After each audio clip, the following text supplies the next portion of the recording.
Tell me the stories of Jesus. I love to hear things I would ask him to tell me if he were here. Welcome to Guitarlele Grampa's Reading Room. I'm Jim Hinkle, bringing you a channel that celebrates Jesus by reading scripture and other stories that declare the wonder of Jesus Christ. Let's see what today's video has in store. Today I'm going to read from The Chronicles of Narnia by C.S. Lewis. I'm reading from the HarperCollins single-volume paperback edition, and I'm going to read from The Lion, the Witch, and the Wardrobe. I began to read this for two of my grandchildren, Hannah and Elizabeth, when they were visiting this summer, and I decided to read them the entire book via video. You're invited to come along on this wonderful journey into the wondrous land of Narnia.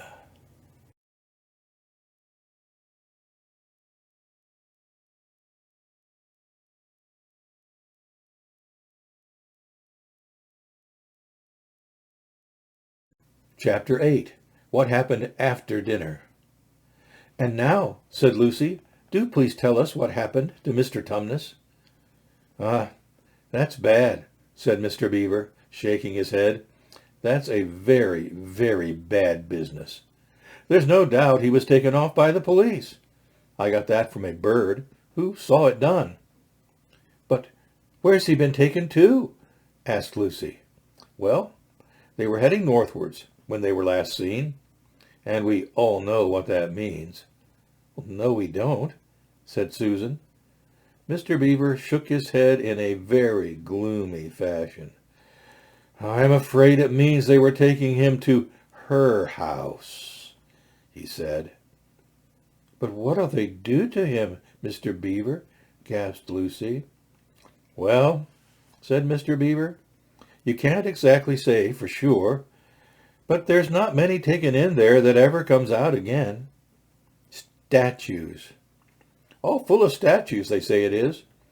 In the courtyard and up the stairs and in the hall, people she's turned." He paused and shuddered.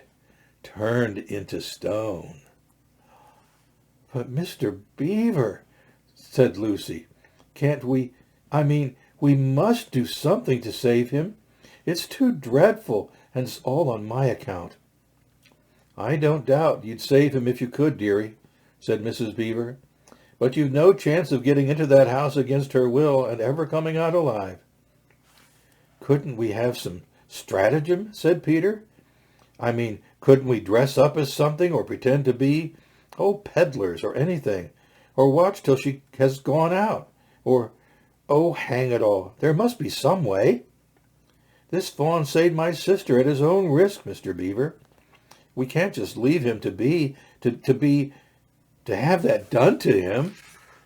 "Oh, it's no good, son of Adam," said Mr. Beaver. "No good your trying, of all people. But now that Aslan is on the move—" "Oh, yes, tell us about Aslan," said several voices at once. For once again that strange feeling, like the first sign of spring, like good news, had come over them. "Who is Aslan?" asked Susan. "Aslan?" said Mr. Beaver. "Why, don't you know? He's the king.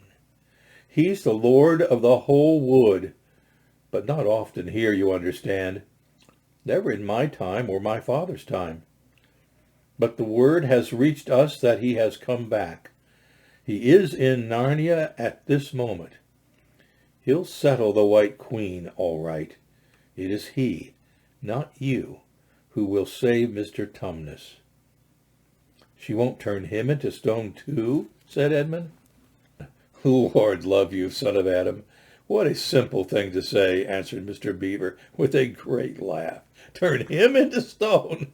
Why, if she can stand on her 2 feet and look him in the face, it'll be the most she can do, and more than I expect of her. No, no, he'll put all to rights, as it says in an old rhyme in these parts. Wrong will be right when Aslan comes in sight. At the sound of his roar, sorrows will be no more. When he bares his teeth, winter meets its death, and when he shakes his mane, we shall have spring again. You'll understand when you see him. But shall we see him? Asked Susan.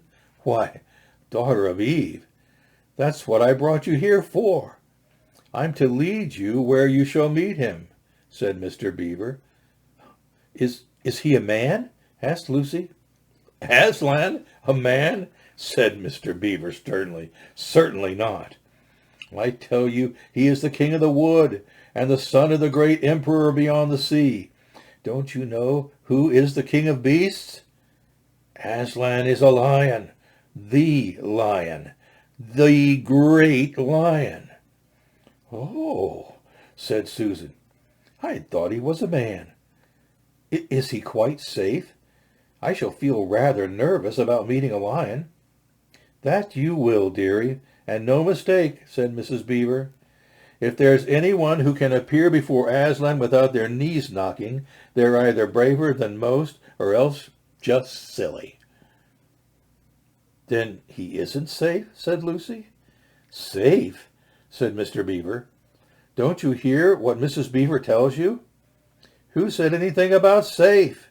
Course he isn't safe, but he's good. He's the king, I tell you. I'm longing to see him, said Peter, even if I do feel frightened when it comes to the point. That's right, son of Adam, said Mr. Beaver, bringing his paw down on the table with a crash that made all the cups and saucers rattle. And so you shall. Word has been sent that you are to meet him. Tomorrow, if you can, at the stone table. Well, where's that? Said Lucy. I'll show you, said Mr. Beaver. It's down the river, a good step from here. I'll take you to it.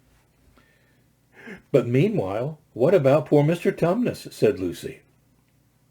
The quickest way you can help him is by going to meet Aslan, said Mr. Beaver. Once he's with us, then we can begin doing things. Not that we don't need you too, for that's another of the old rhymes. When Adam's flesh and Adam's bone sits at Cair Paravel enthroned, the evil time will be over and done. So things must be drawing near their end now he's come, and you've come. We've heard of Aslan coming into these parts before, long ago. Nobody can say when, but there's never been any of your race here before. Well, that's what I don't understand, Mr. Beaver, said Peter. I mean, isn't the witch herself human?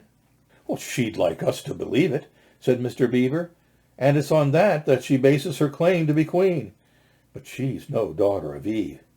She comes of your father Adam's. Here Mr. Beaver bowed. Your father Adam's first wife. Her they called Lilith, and she was one of the jinn. That's what she comes from on one side, and on the other she comes from the giants. No, there isn't a drop of real human blood in the witch. That's why she's bad all through, Mr. Beaver, said Mrs. Beaver. True enough, Mrs. Beaver, replied he. There may be two views about humans, meaning no offense to the present company, but there's no two views about things that look like humans and aren't. Well, I've known good dwarves, said Mrs. Beaver. So have I, now you come to speak of it, said her husband, but precious few, and they were the ones least like men. But in general, take my advice. When you meet anything that's going to be human and isn't yet, or used to be human once and isn't now, or ought to be human and isn't, you keep your eyes on it and you feel for your hatchet. And that's why the witch is always on the lookout for any humans in Narnia. She's been watching for you this many a year, and if she knew there were 4 of you, she'd be more dangerous still. What's that to do with it? Asked Peter. Because of another prophecy, said Mr. Beaver. Down at Cair Paravel, that's the castle on the seacoast, down at the mouth of this river, which ought to be the capital of the whole country, if all was as it should be. Down at Cair Paravel, there are 4 thrones, and it's a saying in Narnia time out of mind that when 2 sons of Adam and 2 daughters of Eve sit on those 4 thrones, then it will be the end not only of the White Witch's reign, but of her life. And that is why we had to be so cautious as we came along. For if she knew about you 4, your lives wouldn't be worth a shake of my whiskers. All the children had been attending so hard to what Mr. Beaver was telling them that they had noticed nothing else for a long time. Then, during the moment of silence that followed his last remark, Lucy suddenly said, "Why, say, where's Edmund?" There was a dreadful pause, and then everyone began asking, "Who saw him last? How long has he been missing? Is he outside?" And then all rushed to the door and looked out. The snow was falling thickly and steadily. The green ice of the pool had vanished under a thick white blanket, and from where the little house stood in the center of the dam, you could hardly see either bank. Out they went, plunging well over their ankles into the soft new snow, and went round the house in every direction. "Edmund! Edmund!" they called till they were hoarse. But the silently falling snow seemed to muffle their voices, and there was not even an echo in answer. "How perfectly dreadful!" said Susan, as they at last came back in despair. "Oh, how I wish we'd never come." "What on earth are we to do, Mr. Beaver?" said Peter. "Do?" said Mr. Beaver, who was already putting on his snow boots. "Do? We must be off at once. We haven't a moment to spare." "We'd better divide into 4 search parties," said Peter, "and all go in different directions. Whoever finds him must come back here at once." "And search parties, son of Adam?" said Mr. Beaver. "What for?" "Why, to look for Edmund, of course." "There's no point in looking for him," said Mr. Beaver. "What do you mean?" said Susan. "He can't be far away yet, and we've got to find him." "What do you mean when you say there's no use looking for him?" "The reason there's no use looking," said Mr. Beaver, "is that we know already where he's gone." Everyone stared in amazement. "Don't you understand?" said Mr. Beaver. "He's gone to her, to the White Witch. He has betrayed us all." "Oh, surely. Oh, really?" said Susan. "He can't have done that." "Can't he?" said Mr. Beaver, looking very hard at the 3 children, and everything they wanted to say died on their lips, for each felt suddenly quite certain inside that this was exactly what Edmund had done. "But will he know the way?" said Peter. "Has he been in this country before?" asked Mr. Beaver. "Has he ever been here alone?" "Yes," said Lucy almost in a whisper. "I'm afraid he has." "And did he tell you what he'd done or who he'd met?" "Well, no, he didn't," said Lucy. "Then mark my words," said Mr. Beaver. "He has already met the White Witch and joined her side and been told where she lives. I didn't like to mention it before, he being your brother and all, but the moment I set eyes on that brother of yours, I said to myself, 'Treacherous.' He had the look of one who has been with the witch and eaten her food. You can always tell them if you've lived long in Narnia. Something about their eyes." "All the same," said Peter, in a rather choking sort of voice, "we'll still have to go and look for him. He's our brother after all, even if he is rather a little beast. And he's only a kid." "Go to the witch's house?" said Mrs. Beaver. "Don't you see that the only chance of saving either him or yourselves is to keep away from her?" "Well, how do you mean?" said Lucy. "Why, all she wants is to get all 4 of you. She's thinking all the time of those 4 thrones at Cair Paravel. Once you are all four inside her house, her job will be done, and there'd be 4 new statues in her collection before you'd had time to speak. But she'll keep him alive as long as he's the only one she's got, because she'll want to use him as a decoy, as bait to catch the rest of you with." "Oh, can no one help us?" wailed Lucy. "Only Aslan," said Mr. Beaver. "We must go and meet him. That's our only chance now." "It seems to me, my dear," said Mrs. Beaver, "that it is very important to know just when he slipped away. How much he can tell her depends on how much he heard. For instance, had we started talking of Aslan before he left? If not, then we may do very well, for she won't know that Aslan has come to Narnia, or that we are meeting him, and will be quite off her guard as far as that is concerned." "I don't remember his being here when we were talking about Aslan," began Peter, but Lucy interrupted him. "Oh, yes, he was," she said miserably. "Don't you remember? It was he who asked whether the witch could turn Aslan into stone too." "So he did, by Jove," said Peter. "Just the sort of thing he would say, too." "Worse and worse," said Mr. Beaver. "And the next thing is this. Was he still here when I told you that the place for meeting Aslan was the stone table?" And, of course, no one knew the answer to this question. "Because if he was," continued Mr. Beaver, "then she'll simply sledge down in that direction and get between us and the stone table and catch us on our way down.